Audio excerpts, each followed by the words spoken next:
the Democrats laid out a whole bunch of I saw demands some on of ICE. these. Yeah. What does this tell you about the prospects of avoiding a government shutdown next week? Tells me that they're not very serious about this. I understand from Senator Britt, you'd have to confirm this with her, but I understand from her that they haven't even, she would be the one who'd negotiate on our side. They haven't even reached out to begin negotiations.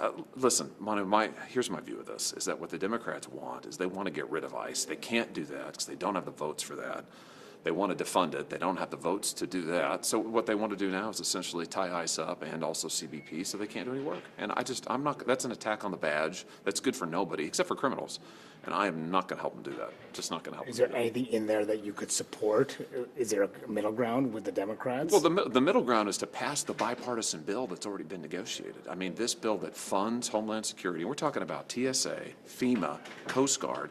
I mean, I'll tell you, just in my state, every traveler, we rely on TSA big time. And on FEMA, we've had a terrible year for disasters. We've got FEMA money that is due to the state of Missouri. And when I hear my Democrat colleagues talk about, well, you know, you may just have to do without, those are real people in my state who will not get the funding they need. So I don't think it's a laughing matter at all. And we spent months negotiating this bill with the Democrats. So if they are serious, they'll pass this bill that they negotiated.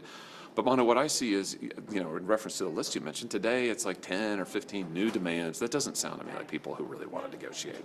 That sounds to me like this is just an excuse to try and defund ICE, and that's not going to happen. That's just not going to happen.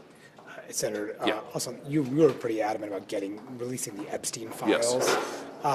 Trump's name is mentioned more than 1,000 times in there. Does that concern you at all? No, I mean, listen.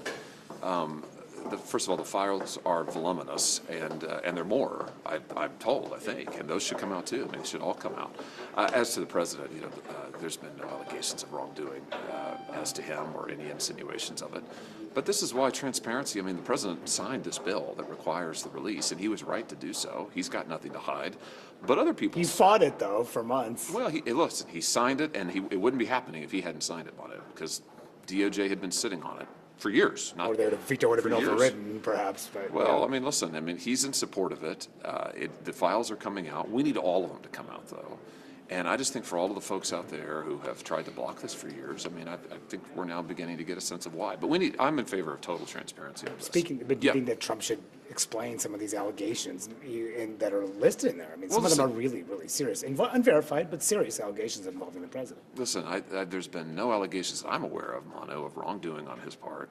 And I will just say, I think it speaks volumes that he was willing and supportive of having all this information come out, knowing, I'm sure, that, listen, the thing about these files is, everybody who had any contact with Epstein is in the files. You know, so, I mean, that in and of itself, that's, being in the files, I saw there's a New York Times journalist who was writing about, she had coffee with him. She's in the files, you know, I mean, so the same was true of MLK, right? I mean, anybody who crossed his path. So just being in the files is no indication of wrongdoing. But you wouldn't want to hear him answer questions from Congress or in writing about some of these allegations. Mono, he answers questions like more than any other president. I mean, yeah, how many questions have you asked him? Yeah, but not under oath. Like a billion. Under oath. Well, listen, he's going to say, in my experience with the president, he doesn't say something different in private than he does in public. I've never known him to pull his punches ever. So my point is, he answers questions constantly. He's been asked about the Epstein files a billion times, and that's fine.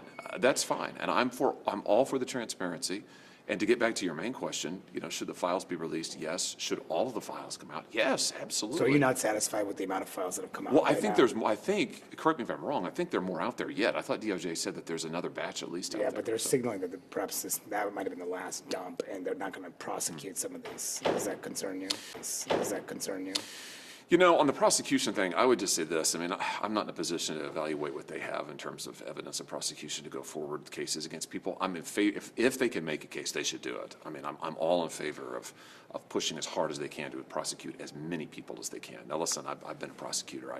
I get it. If you can't make a case to a jury, you don't want to go and lose. But I would just say the evidence that they have, I know some of it's still under court seal. If they can make a case against folks, I think they should. I mean, this ring, I mean, it was massive. I mean, just look at the number of people involved, the number of people trafficked. I mean, it's revolting. It's just sick. And I think we've got to prosecute and bring to light as much of that as possible. This is how we turn the page on this. And hopefully have something like this never happen again. One other thing, Yeah. Howard Lutnick was in there too, after he said that he would, kind of denied, he's kind of said that he did say publicly that he severed all ties with them in a certain year, but then it turned out that he had a communication with them afterwards about Epstein Island. Does that concern you? Listen, I haven't seen that, but I'm sure that he'd be happy to answer questions about it. I mean, just as I said, the president's answered every question put to him. I'm sure that Mr. Lutnick would too.